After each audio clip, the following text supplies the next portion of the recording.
Hello सांग मैंने आज का चलन जिमा श्री करिंजेश्वर मंदिर जेनटा कि दक्षिण कन्नड़ डिस्ट्रिक्ट बंटवाला ने अच्छे इन शिव महापुर श्री सूर्य सदाशिव नाथी पूजा पाइसन कहसन कि ई मंदिर महाभारत सहित जड़िते पांडव माने इन गुप्त भाव लुचिकिना रोते आरु सरोवर के इन तीर्थ बोलिकिना कहसन।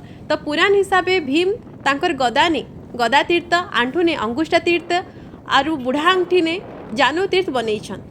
ई मंदिर कोद्यमाला पहाड़ उपरे अच्छे जेनटा कि सी लेवल नु 1000 फुट उपरे अच्छे आरु पूरा उपरे महादेव अच्छन मझीथी माँ पार्वती आरु गणपति बापांकर मंदिर अच्छे। महादेव निके पहुँचवा लगी 600 पहाड़ चढ़वा के पड़सी। तो तले अच्छे सरोवर सरोवर भितर थिला हमर लिंग बाबांकर तो सेन ई पूजा करूछन।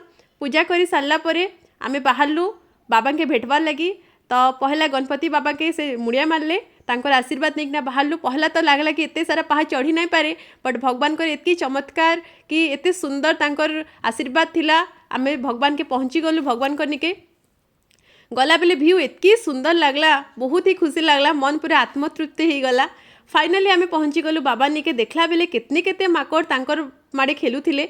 इनर पुजारी गोटे बड़ रेक्टांगल साइज पत्थर उपरे महादेव के भोग चढ़ासन आर हेता के इनर माकड़ मान के खुआसन। एता के कहसन बानर सेवा अन्न। बहुत ही खुशी लगला जेता कि एडवेंचर हेतकी ही आत्मतृप्ति।